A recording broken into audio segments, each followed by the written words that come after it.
This is the Investor Connect podcast program. I'm Hall T. Martin. I'm the host of this show in which we interview angel investors, venture capital, family offices, private equity, and many other investors for early stage and growth companies. I hope you enjoy this episode. Well, hello, this is Hall Martin with Investor Connect. Today we're here with Jens Lapinski of Angel Invest Ventures based in Berlin. Jens, thank you for joining us. Thanks for having me. Great. Can you tell us about your background? What did you do before you started investing in early stage companies? Yeah, so I think for me it all started when I was a child. My father is a huge science fiction buff. He reads a lot of science fiction books. And I sort of got infected by that and went into natural sciences, did a PhD in biotechnology where we built a machine that we then licensed to an engineering company. And from there I went into a startup. I started my own company after that. And after that, I helped start the first startup studio in the UK where we built a product a month, launched it, saw what happened in the market. And then we spun out the well-performing products in the standalone companies. And then after that, my wife and I decided to move back to Germany. I was then approached by Techstars who said, hey, we want to have an office in Germany. Do you want to set this up? Do you want to run this? So I set up Techstars Berlin and was a managing director there for 4 years. And then at the end of 2017, I stepped out and started angel investing full time because I thought that there are not all that many, super highly active angel investors in Europe who write a lot of checks and then coach the founders through and to the next round and help them, raise Series A round from good investors and build big companies. Great. Sounds like the job of a lifetime to me. But so what excites you right now? Well, what excites me right now is what always excites me is what I'm looking for is I'm looking for things that I've never seen before that somehow seem to work. I'm looking for people who could do something that nobody else really does. Nobody has thought of it. It's pretty standalone, typically very limited competition. And they've had an insight that's pretty unique. Now, obviously, these kind of things come in waves, if you like. And one thing that has been exciting for me to see over the last year or so has been the rise of collaborative software. I think this is very exciting. But what I mean with this is that, software in the past has been written for, I think of it as it's almost like single player use. You have a user, they do something with the software.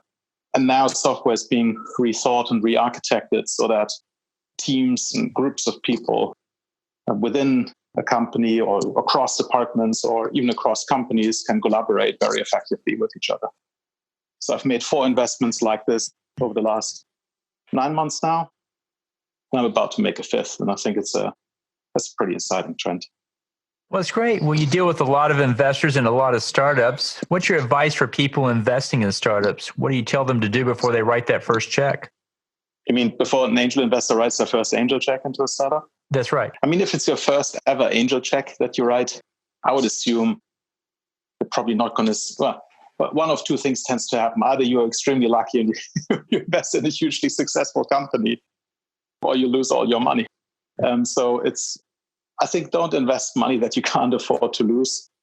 And I think in general, the way I look at it is I think it took me 10 shots before I started to understand how to actually invest. And this is something where you either work alongside people who've already found the rhythm of investing and you can learn from them. Or you basically prepare yourself for learning it yourself and you build up a significant portfolio of companies. You diversify your risk across these companies so that you give yourself the opportunity to invest in one that, makes you 50 or 100 times your money or something like that. And then the rest of the portfolio and the financial performance takes care of itself. Well, that's great. And then on the other side of that table, what's your advice for people running startups? What do you tell them to do before they launch that business? Don't found companies with people you don't know. That's probably the most important piece of advice.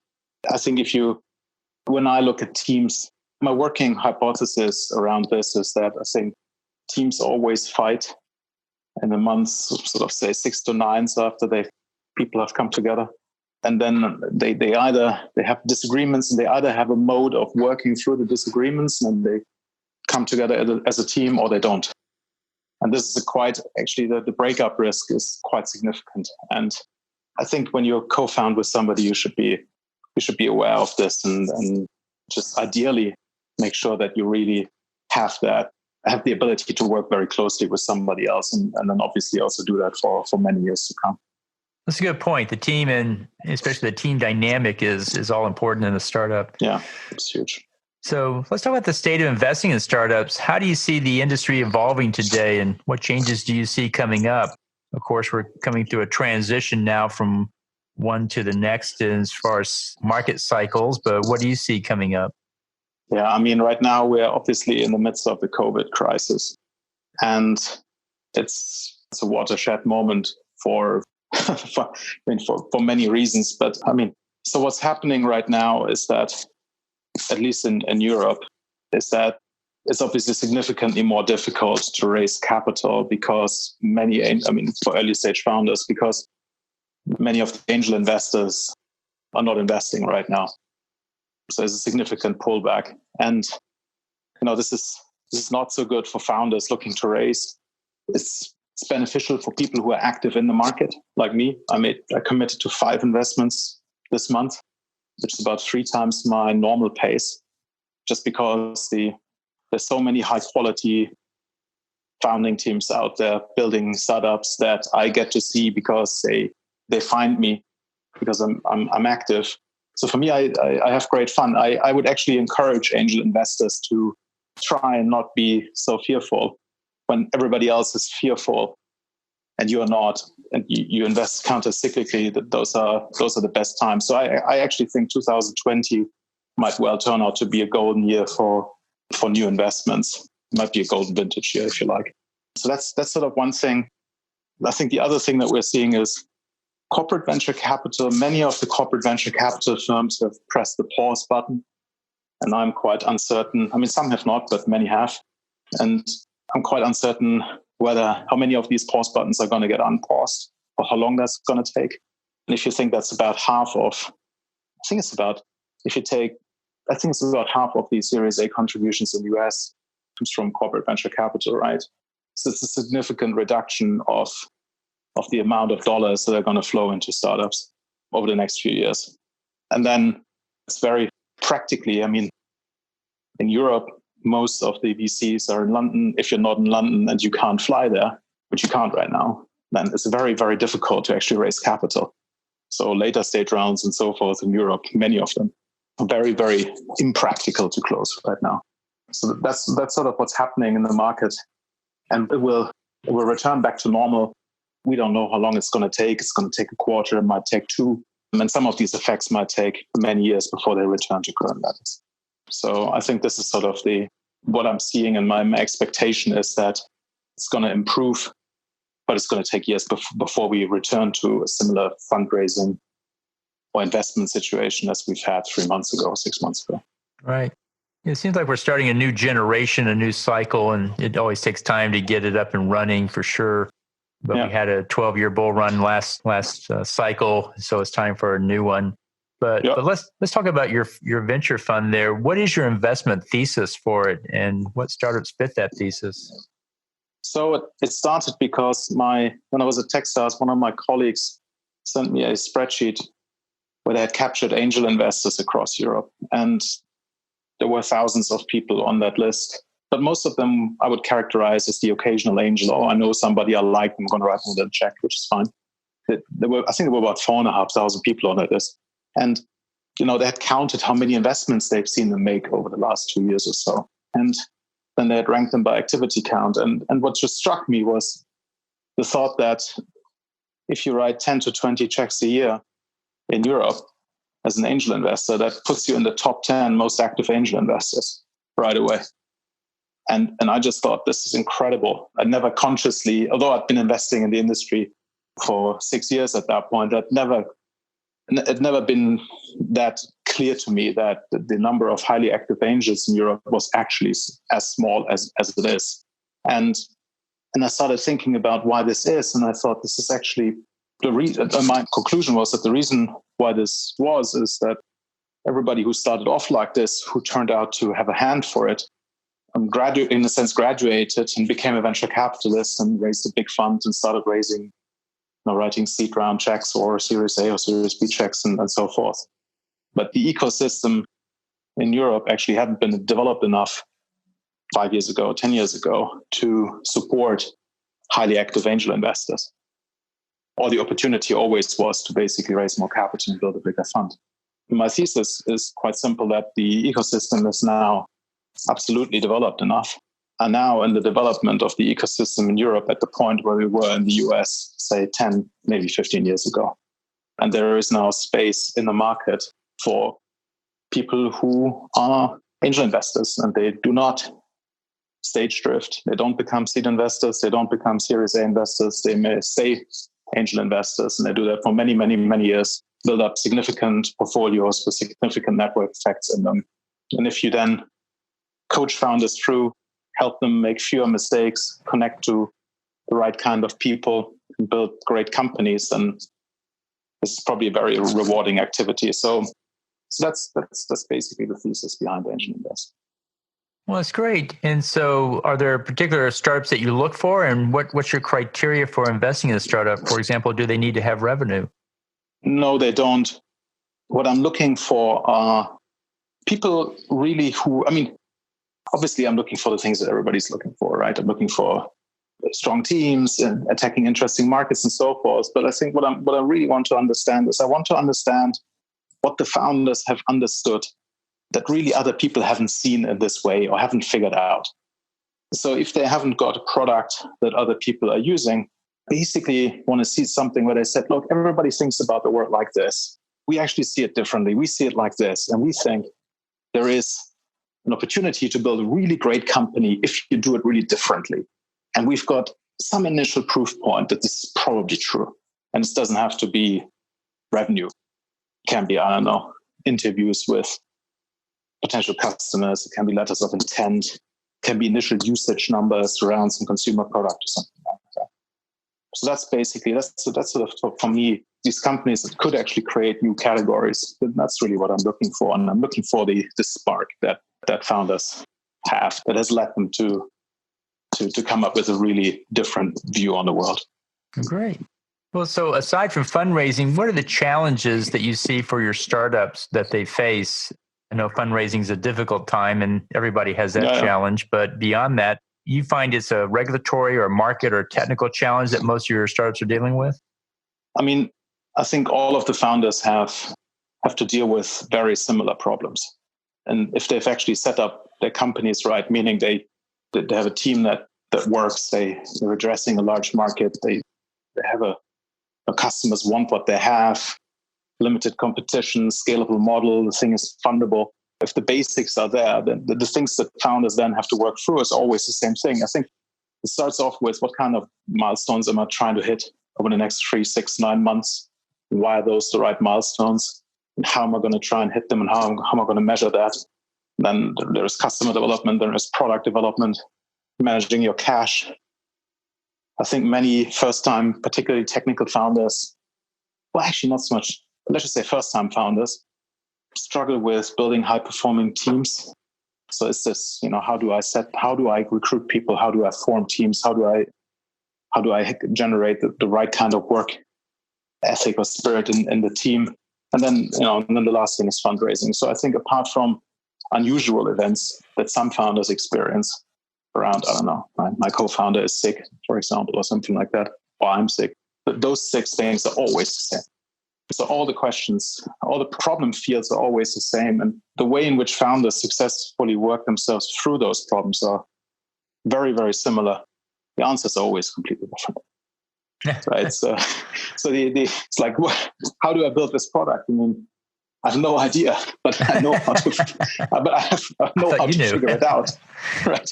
So, what does the customer want? Well, how should I know, right? But I can tell you how to do customer development, right? Well, who's going to fund my company? I've got no clue, but I can tell you how to figure it out. So this is always the methodologies of arriving at answers are remarkably similar, but the answers themselves are wildly different. Very good, great. So you see a lot of applications and sectors out there. If you had to pick 1 or 2 that are really good opportunities for this time, what would you put at the top of the list? I'm being overrun right now by remote working, video kind of things, to an extent where I'm thinking it's probably not a good idea to invest in one right now. But who knows, right? There are people who've been working on some things for a little while who are building interesting technology. I don't know. We'll see. I've actually become really fascinated. As I said, for me, collaborative software has been a strong theme for the last 9 months. I think that's going to continue. And I've also become really interested recently in the last 6 months in some really physical and chemical science related projects. So that may involve software, but it's really people are saying, look, we figured out a completely new way to build batteries, which is really interesting. Or not even a new way. We figured out a smart way to build better batteries using existing technology. Or we figured out a new way to build medical devices using some very, very smart software. So there are things that are completely detached in their market opportunity from the current just general B2B market, if you like, or the general B2C market. And I think the investments that are benefiting now from the COVID crisis are investments that people made a few years ago. And they are, it's all some remote access, remote monitoring, remote anything. But I think it's probably very, very difficult to start a company now to take advantage of this wave right now, because it will take you 6 months to ramp up by this time this thing is partially over. And all the slots that everybody's now gunning for have already been taken by established companies. So I think I'm not so keen on investing in this quite topical trend, if you know what I mean, right now. So I'm much more looking for things that are either based on trends that I've been seeing for a little while that I think either unaffected or even maybe notionally benefit. And then I'm really interested in, as I said, maybe more science-based technologies that are actually completely uncoupled from this crisis, because you need medical devices, because you need batteries and so on and so forth. So that's sort of what the areas that interest me right now. Those are good ones. Well, so in the last few minutes that we have here, what else should we cover that we haven't?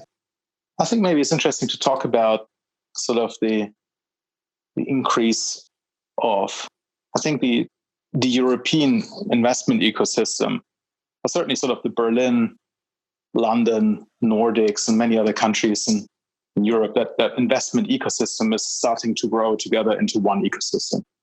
So people know each other across many countries. There are chat groups where people exchange thoughts and ideas and deals. It's super active. And I see to an extent that this is also starting to form between certain investment groups between Europe and North America, right? So I've made investments in Canadian companies. I've made investments in US companies. And I'm starting to form more and more relationships with American angel investors, American VCs, and so forth. But it's not my primary focus. But when I see interesting companies over there, typically they have some sort of angle towards Europe, because I typically meet them through somebody in Europe.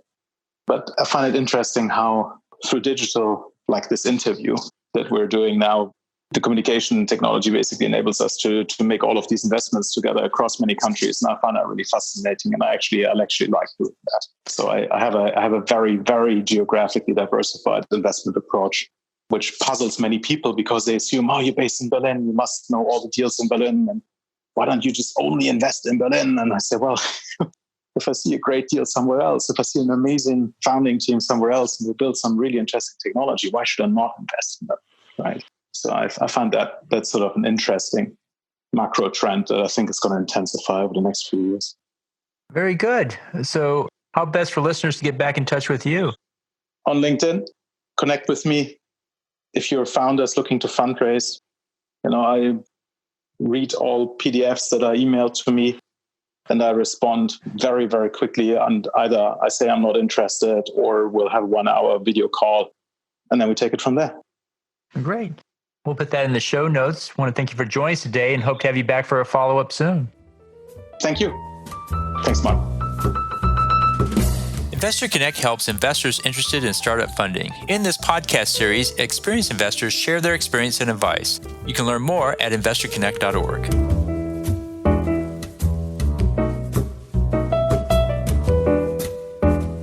Halti Martin is the director of Investor Connect, which is a 501c3 nonprofit dedicated to the education of investors for early-stage funding.